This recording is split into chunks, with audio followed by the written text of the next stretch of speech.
coming back from the Sultanate of Oman. We invite His Excellency Abbas Araqchi, the Foreign Minister of Iran, to deliver his remarks.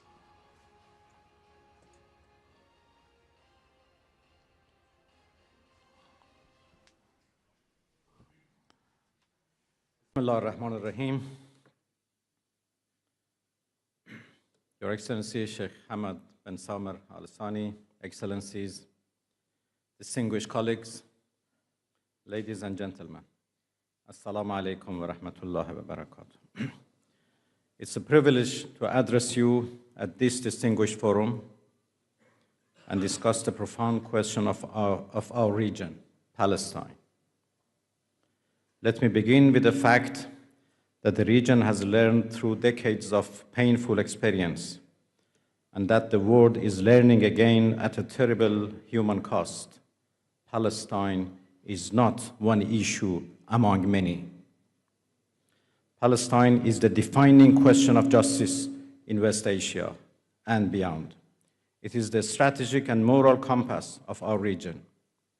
It is a test of whether international law has meaning, whether human rights have universal value, and whether global institutions exist to protect the weak or merely to rationalize the power of the strong. For generations, the Palestinian crisis was understood primarily as the consequence of an illegal occupation and the denial of an inalienable right, the right of a people to self-determination. But today, we must recognize that the crisis has moved far beyond the parameters of occupation alone. What we are witnessing in Gaza is not merely war. It is not a conflict between equal parties. It is not an unfortunate byproduct of security measures. It is the deliberate destruction of civilian life on a massive scale. It is genocide. The human cost of Israel's atrocities in Gaza has wounded the conscience of humanity. It has torn open the heart of the Muslim world, and it has also shaken millions beyond it, Christians, Jews, and people of all faiths, who still believe that the life of a child is not a bargaining chip, that starvation is not a weapon, that hospitals are not battlefields, and that the killing of families is not self-defense.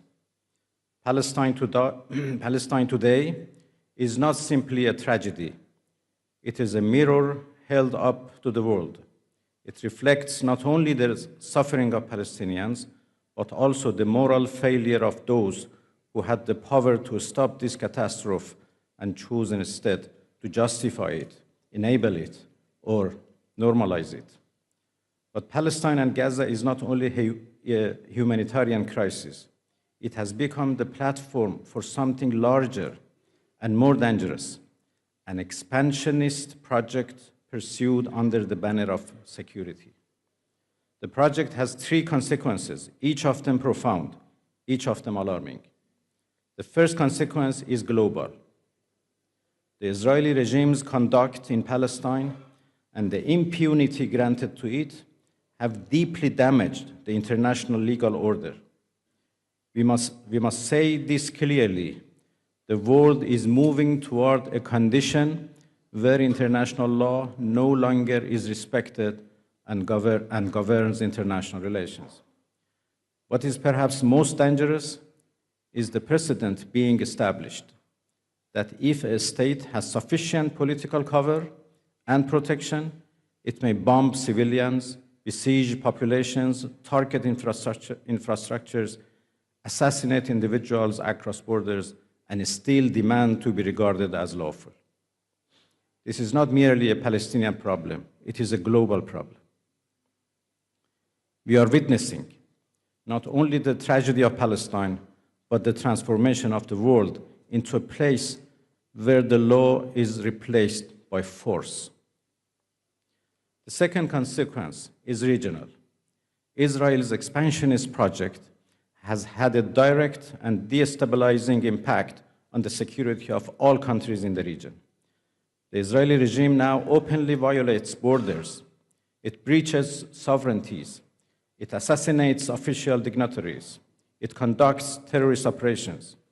It expands its reach in multiple theaters. And it does so not discreetly, but with a sense of entitlement, because it has learned that international accountability will not come. Let us be candid. If the Gaza issue is settled through destruction and forced displacement, if that becomes the model, then the West Bank will be the next. Annexation will become policy. This is the essence of what has long been called the Greater Israel. The question, therefore, is not whether Israel's actions threaten Palestinians alone. The question is whether the region will accept a future in which borders are temporary, sovereignty is conditional, and security is determined not by law or diplomacy, but by the ambitions of a militarized occupier. The third consequence is structural, and perhaps the most dangerous. Israel's expansionist project requires that neighboring countries be weakened, militarily, technologically, economically, and socially, so that the Israeli regime permanently enjoys the upper hand. Under this project, Israel is free to expand its military arsenal without limits, including weapons of mass destruction that remain outside any inspection regime. Yet, other countries are demanded to disarm. Others are pressured to reduce defensive capacity. Others are punished for scientific progress. Others are sanctioned for building resilience. Nobody should be confused. This is not arms control. It is not non-proliferation. It is not security. It is the enforcement of permanent inequality. Israel must have a military, intelligence, and a strategic edge, and others must remain vulnerable. This is a doctrine of domination. Ladies and gentlemen, this is why the Palestinian question is not only a humanitarian issue, it is a strategic issue. It is not only about Gaza and the West Bank, it is about the future of our region and the rules of the world. So what must be done? It is not enough to express concern. It is not enough to issue statements. It is not enough to mourn. We need a coordinated strategy of action. Legal, diplomatic, economic, and security-based, rooted in the principles of international law and collective responsibility. First, the international community must support legal mechanisms without hesitation. Second, there must be consequences for violations. We call for comprehensive and targeted sanctions against Israel, including an immediate arms embargo, the suspension of military and intelligence cooperation, restrictions on officials, and banning trade. Third, we need a credible political horizon grounded in law. The international community must affirm the end of occupation, the right of return and compensation in accordance with international law, and the establishment of a unified and independent Palestinian state with Al-Quds al-Sharif as its capital. Fourth, the humanitarian crisis must be treated as a matter of urgent international responsibility. Collective punishment must never be normalized. Fifth, regional states must coordinate to protect sovereignty and deter aggression. The principle must be clear. Security cannot be built on the insecurity of others. And finally, the Islamic world, the Arab world, and the nations of the global South must build a united diplomatic front. The Organization of Islamic Cooperation, the Arab League, and the regional organizations must move beyond symbolism toward coordinated action. Legal support, diplomatic initiatives, economic measures, and strategic messaging. This is not about confrontation. It is about preventing the region from being reshaped by force. Dear colleagues, let no one miscalculate.